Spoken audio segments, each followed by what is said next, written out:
นั่งเบิ่งดีๆเบิ่งอยู่หาน้องนับ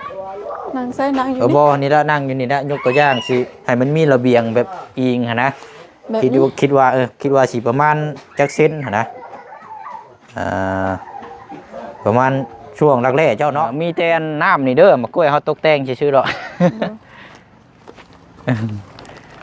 น้ำเมื่อกินเนาะน้ำสะอาดจังสิได้สุขภาพแข็งแรงไปแล้วเอาไว้กระตุบ่หรือว่าไว้ถึงเฮือนก็จังว่ากัน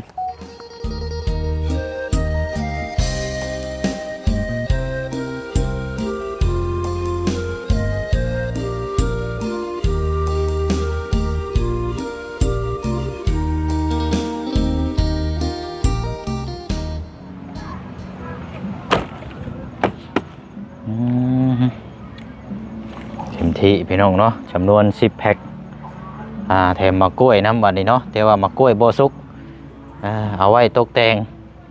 หน้าเปิดกล้องพี่น้องเอ้ยเอาเนาะมาพบมาเจอกันอีกคือเก่าเด้อพี่น้องเนาะ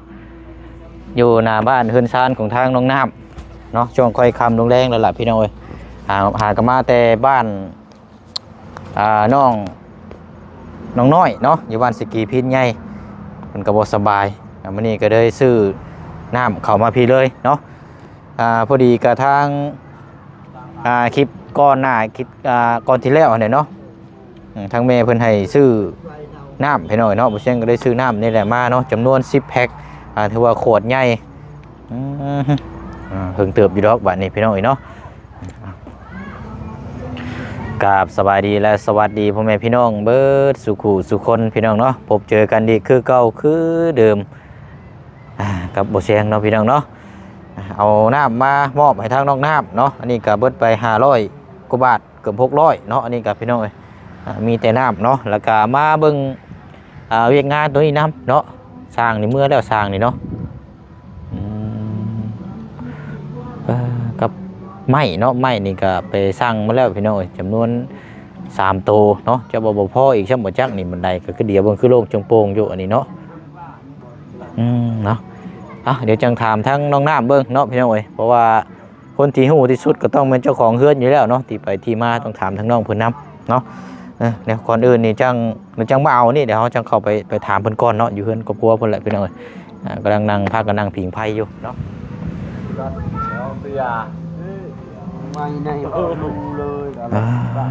เนาะใส่ลูกติ่งพี่น้องเอ้ยเนาะทรงนี่สีแบบเดียวกันกับบ้านน้องไซเนาะหนึ่งมานี่ที่พี่น้องคอมเมนต์มานี่ก็ค่อนข้างลายเนาะทีมงานเอาเห็นนี่ถือว่าคุณภาพพื้นซ่านนี่ดีไปเปิดว่าซั่นแต่ว่าเสียอย่างเดียวคือบันไดนี่มันอยากอยู่นอกว่าซั่นเนาะเวลาฟ้าฝนตกมานี่มันอยากผุพังก็แม่นเนาะพี่น้องเนาะอันนี้ถูกต้องตามที่พี่น้อง FC บอกมาแต่ว่าเฮาเลือกแบบนี้พี่น้องเนาะบ่เฮ็ดนำกันหลายคนเนาะแต่ว่าถ้ายกตัวอย่างคือบ่เสียงนี่เฮือน2ชั้นแบบนี้นี่บ่เสียงนี่อยากให้เอาเข้าไปในเฮือนพุ่นพี่น้องเพื่อผ้าฝนบ่ตกแล้วก็มันบ่เปียกนี่บ่เสียงก็เคยเล่ามาอยู่เนาะยกตัวอย่างก็คือบ้านน้องปูนาก็บ่เสียงก็อยากให้บันไดนี่อยู่ในเฮือนอยู่ในชั้นแบบชั้นล็อกที่2แบบนี้เฮาก่อขึ้นไปนี้นี่หลังคามันก็สิบิดเด้อมันก็สิบ่เปียกเนาะแต่ว่าอันนี้เฮาต่อคอนออกมามันสาดนี่จังได๋มันก็ผุพังเนาะเพราะฉะนั้นก็ตัวนี้ต้องหาแก้ไม้อีกตัวนี้พี่น้องเนาะแต่ว่าเฮาเว้าให้กันฟังซื่อๆเนาะ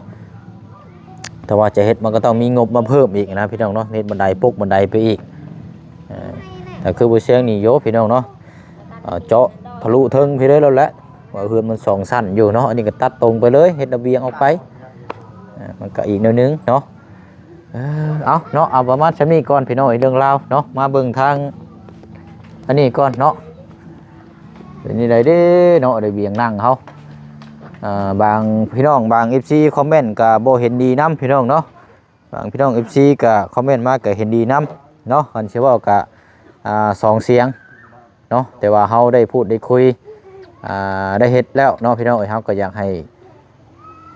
เฮ็ดเบิ่งแล้วก็ลองเบิ่งเต็มที่เนาะอันนี้ก็เพราะว่าคือผู้เสียงนี่จะเป็นคนที่ว่าให้เฮ็ดเด้อก็เป็นไปบ่ได้เนาะอันนี้มันก็ขึ้นอยู่กับจุดประสงค์ของทางผู้ใหญ่ที่เพิ่นมอบหมายมอบงานให้คือทางผู้ใหญ่เพิ่นอยากให้ต่อเติมตัวนี้ เพิ่นอยากซอยจุดนี้แหละพี่น้องเอาง่ายๆซะเนาะเพิ่นอยากซอยจุดนี้เฮาอยากไปซอยอย่างอื่นมันก็เป็นไปบ่ได้เนาะเพราะฉะนั้นก็ผู้ใหญ่เพิ่นอยากซอยจุดนี้เพื่อความสะดวกสบายด้วยว่าให้นั่งมีระเบียงนั่ง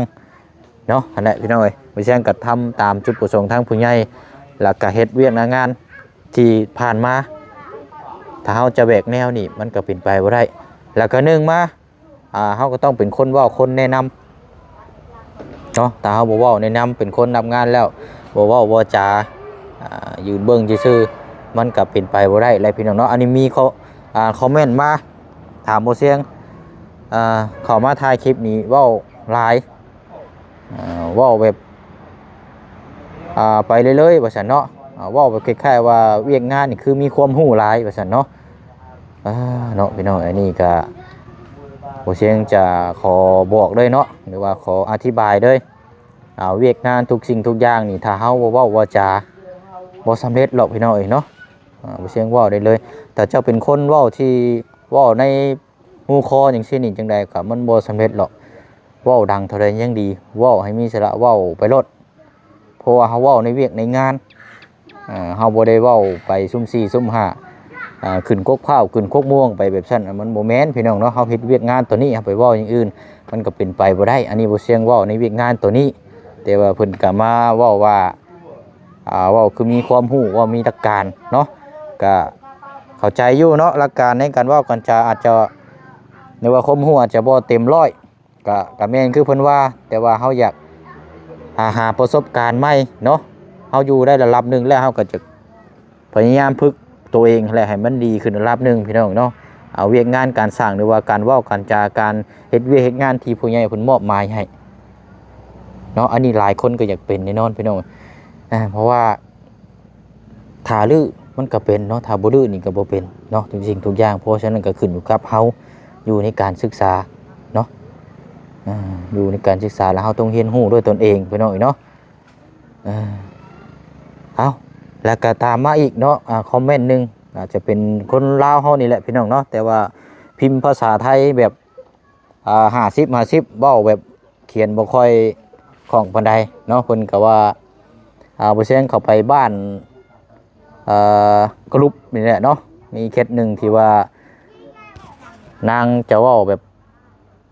มีแต่ว่าเฮือนบ่มีเฮือนนะพี่น้องเนาะเราซื้อน้องเธอแต่เราเว้าภาษาลาวเราก็ได้อยู่แต่ว่าผู้นี้นี่เพิ่นเว้าบ่เสียงว่าเจ้าบ่แม่นคนลาวเทิงไปสัมภาษณ์ลาวเทิงเจ้าบ่มีความสามารถหรือคือบ่เอาล่ามไปว่าซั่นเนาะเนาะพี่น้อยเฮาอย่าไปพึ่งพาแต่คนอื่นได้พี่น้อยเนาะถ้าไปพึ่งพาแต่คนอื่นนี่มือใดมือหนึ่งนี่เจ้าล่มหรือว่าเจ้าเดินตามเขานี่เจ้าตกคลองไปน้ำเขาเลยพี่น้องเนาะเพราะฉะนั้นก็มันเป็นช่วงวางเวลาเนาะเราต้องพึ่งพาตัวเองได้พี่น้อง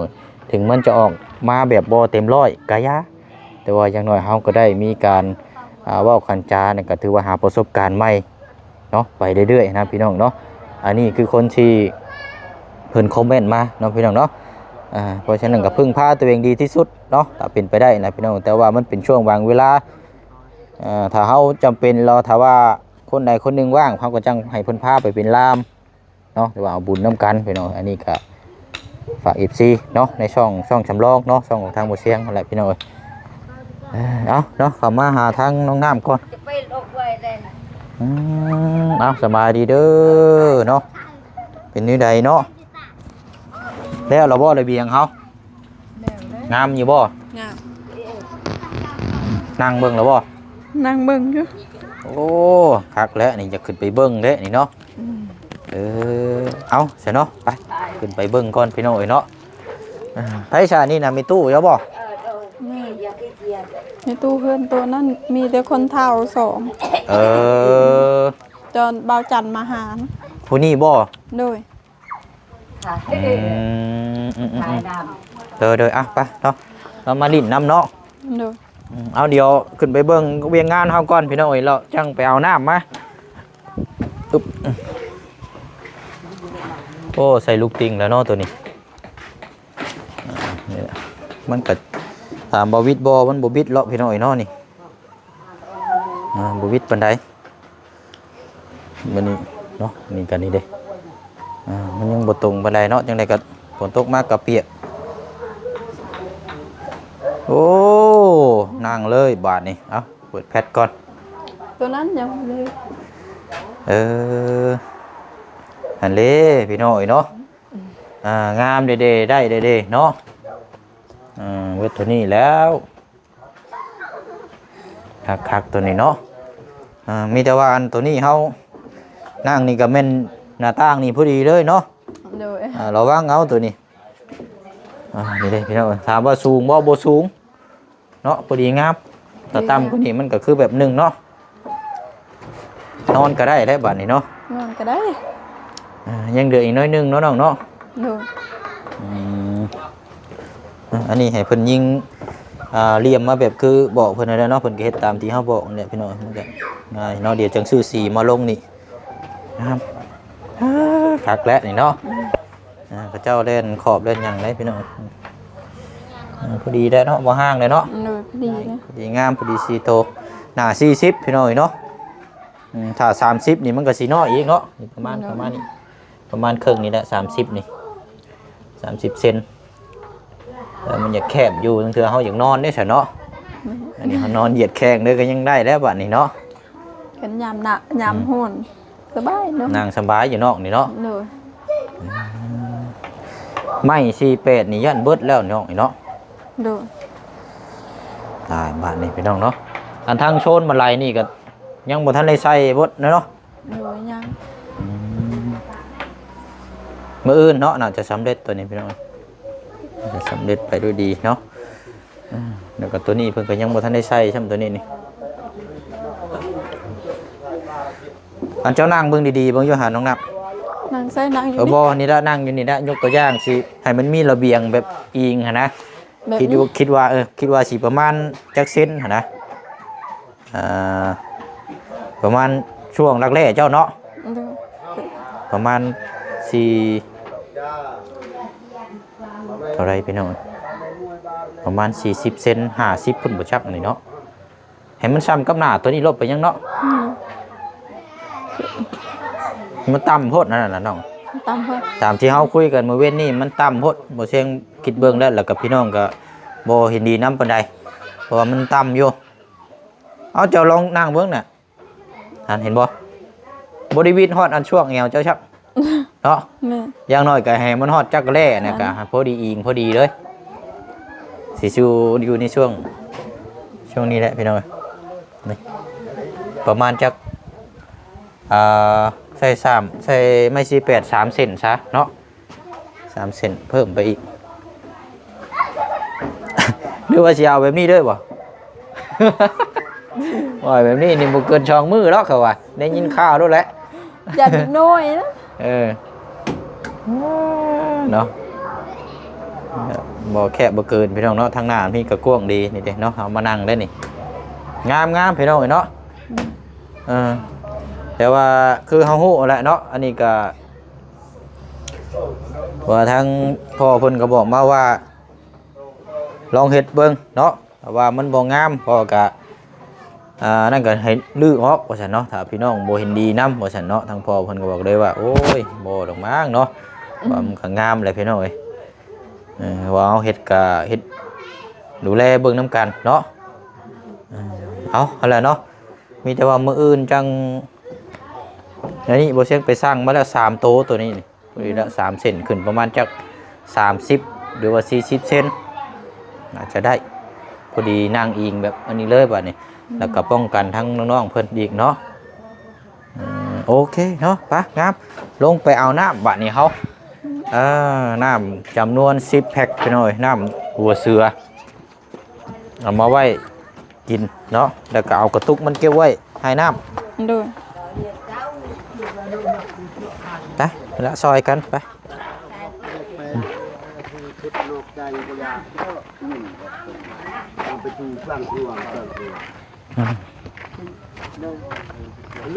และจอดไว้พันละพี่น้อย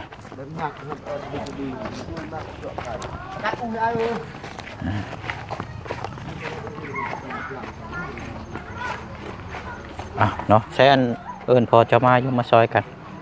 เอาบาดนี้เนาะมีแต่น้ำนี่เด้อมากล้วยเขาตกแต่งชื่อๆหรอกน้ำเมื่อกินเนาะน้ำสะอาดจังสิได้สุขภาพแข็งแรงไปแล้วเอาไว้กระตุบ่หรือว่าไว้ถึงเฮือนกับจังว่ากัน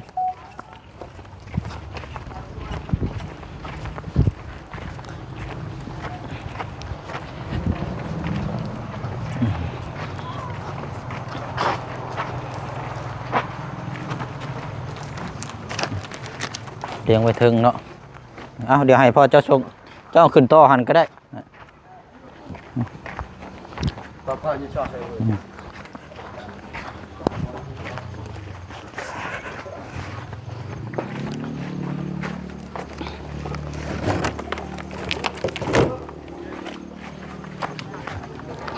เนาะหิวช่วยแล้วก่อนของพี่ตันหลังหัวพี่น้องไอ้รถกัน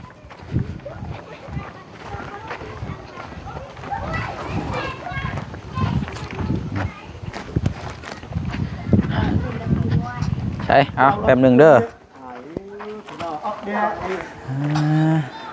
ลองเอามุกดาวหลบเลยตัวป้าไปเลยเนาะรอให้ตัวเสีย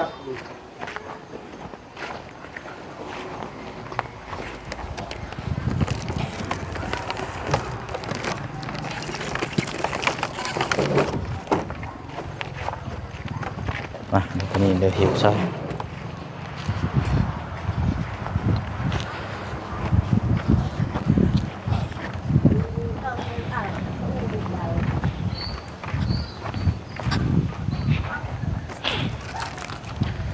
โคตรเราบ่อน้ำยืนให้พ่อจะ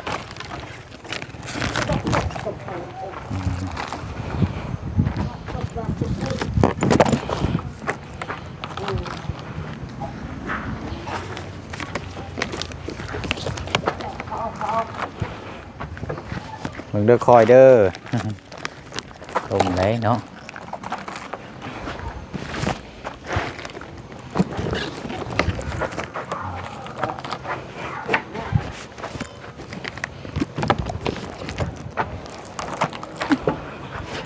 เรียบร้อยเนาะอันนี้ไม่เพิ่นกบเฮ็ดตัวได้ฉน้องนี่นะ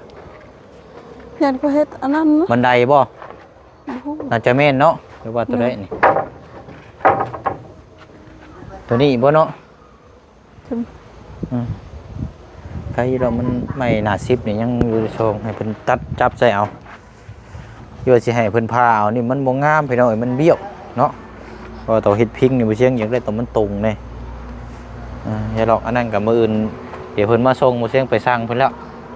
หันในทางเอ้ยเวียดเฮาหั่นแหละพ่อเจ้าก็ยังนอนอยู่นี่บ่โดยนึ่งแล้วบ่ข้าวน้ำ หนึ่งหมดแล้วเรียบร้อยแล้วเนาะโดยโอ้ไวแท้ไววันนี้วันที่23บ่24เนาะเอาสร้างเพิ่นว่าจะเร่งให้ท่านก่อนสงกรานต์พี่น้องเนาะเพิ่นว่าเดือนนี้ก็น่าจะแล้วอยู่ดอกเพิ่นว่าเดี๋ยว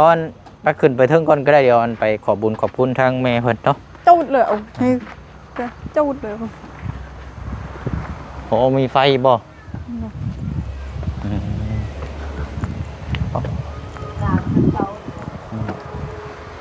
ติดอยู่บ่เอาไปจะว่าเสียบก็เจ้าถอดพุ่นมาจักอ๋อเนาะหักแล้วนี่พี่น้อยอันต่อทางในพี่นี่พี่น้องถามมาเนาะอันตัวนี้เลยพี่น้องเนาะอันไม่ผ่าชลาเฮายังเหลืออยู่2ตับแล้วก็10แผ่นแล้วก็อีกโซนตัวนี้นี่ยังบ่ทันแล้วอยู่เนาะบ่เชียงเลยว่าอยากให้เพิ่นเฮ็ดตัวนี้แล้วก่อนแหละถ้ามันเหลือจังไดก็จังว่าให้เพิ่นโยนเข้าตัวนี้เบิดบัดนี้ปิดกั้นตัวนี้แหละเนาะเฮาจะบ่เอาหน้างานต่อสำคัญเอามาใส่ตัวนี้เนาะเอาตัวสำคัญก่อนแล้วจังว่าไล่ตัวนี้พี่น้องในมื้ออื่นถ้าเพิ่นก็จะดำเนินการเนาะพอแล้วนี่ก็นอนนี่แล้วเนาะนอน เฝ้าเครื่องเฝ้าของเนาะเพราะว่าของทางสร้างนี่เพิ่นก็ยังอยู่นี่เบ่เลยเนาะ โดย เป็นอุปกรณ์เป็นหยังโอ้โหยังเบ่เลยพี่น้องเนาะเอาเนาะคำมือตื่นตาอะไรมีแต่ว่าตามนั้นแล้วเนาะมื้ออื่นจังว่ากันพี่น้องเนาะให้ทางน้องนาบเนาะตอนที่จะมีข้าวสารมามอบให้กับหมูพี่น้องเนาะเฮ็ดแล้วว่าหมูชิ้นหมูนะ เห็นแล้ว เฮ็ดได้นะเนาะ ตากใส่นั่นปักเทียมใส่ เฮ็ดแดดเดียวนี่บ่ ด้วย ตากแดดไว้เนาะ โดย เห็นแล้วมันจังบ่เน่าเพราะมีตู้เย็นเก็บเด้เนาะระเบียงเฮานี่ก็เดี๋ยวจังเบิ่งพี่น้องเอ้ยคันมีหน้าก็จังเอาหน้าปิดจังน้อยเนาะปิดทางนี้ว่าจังได๋ก็จังว่ากันเอาเนาะตอนแรกเลยก็พอดีน้ำในเนาะจำนวน10แพ็คทางแม่ทอนเด้อดูเด้อทางน้องน้ำเนาะ โดยขอบใจทั้งแม่ใจดีเด้อที่สุดซอยน้องน้ำขอให้อยู่ดีมีแห้งขอให้ร่ำขอให้รวยพัฒนาสิ่งใดขอให้ได้สิ่งนั้นสาธุแล้วก็ใจทำเบาเสียงนำเด้อขอให้อยู่ดีมีแห้งขอให้ร่ำขอให้รวยพัฒนาสิ่งใดขอให้ได้สิ่งนั้นสาธุ โอ้ยเอาเนาะนั่นแหละพี่น้องเอ้ยทางน้องไส้ได้จะโทรดินน้ำน้องเพิ่นบ่ช่วงนี้ บ่มื้อนี้บ่เมื่อวานนี่เราโทรหาอยู่ แล้วก็เขาห้ำเขาเฮียนเนาะทางน้องไส้นี่ก็อยู่ในดำเนินการต่อเติมห้องครัวอีกนั่นก็เนาะห้องครัวกับห้องน้ำสองอย่างจะพ่วงน้ำกันเลยว่าซั่นนั่นกันเอาโอเคเด้อน้องเด้อ ด้วย เอาผู้เสียงเดินทางก่อนสบายดีเนาะมือจังมาเบิ่งความสำเร็จน้ำกันอีกเนาะมือละคืบมือละก้าวพี่น้องเนาะสร้างเพิ่นก็เร่งเต็มที่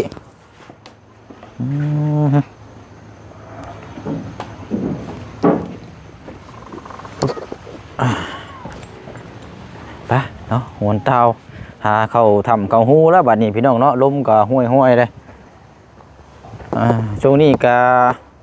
เล็กน้อยเนาะน้องๆไข่ลายพี่น้อยเนาะเล็กน้อยหรือว่าทั้งผู้ใหญ่เนาะแม่นเบิดเลยพี่น้อยช่วงนี้ละวาดนักเอาจังไดก็ดูแลสุขภาพในเด้อพี่น้องเด้อเนาะอากาศมันก็เปลี่ยนแปลงเนาะย่ำร้อนก็กลายเป็นหนาวย่ำหนาวก็กลายเป็นร้อนจังซี่เนาะมันเปลี่ยนไปเรื่อยๆบ่อยู่หม่องเก่าอุณหภูมิลดเปลี่ยนแล้วพี่น้องเนาะว่าคนเฮามีอุณหภูมิถ่ายอาหารอากาศเพิ่นมาเปลี่ยนเฮานี่มันสิอีกนิดนึงเด้อพี่น้องเนาะยากเนาะจังซี่แหละไปเนาะคลิปนี้ก็สิได้ล่ำลาไปอีกคือเก่าคือเดิมเด้อพี่น้องเด้อเนาะขอบมุณขอบใจขอบบุญขอบคุณทางเมทอนเนาะพร้อมครอบครัวเนาะอยู่ทางฝั่งไทยเนาะขอให้อยู่เย็นเป็นสุขสุขกายสุขใจความเจ็บอย่าได้ความไข่อย่าสุมีเนาะธุรกิจการงานดูว่าการค้าการขายก็ขอให้ราบรื่นโชคมานร่ำรวยเด้อเนาะพี่น้องแล้วก็ FC ทุกท่านทุกคนที่เข้ามาชมเป็นกำลังใจให้นะพี่น้องเนาะบ๊ายบายเด้อพี่น้องเด้อ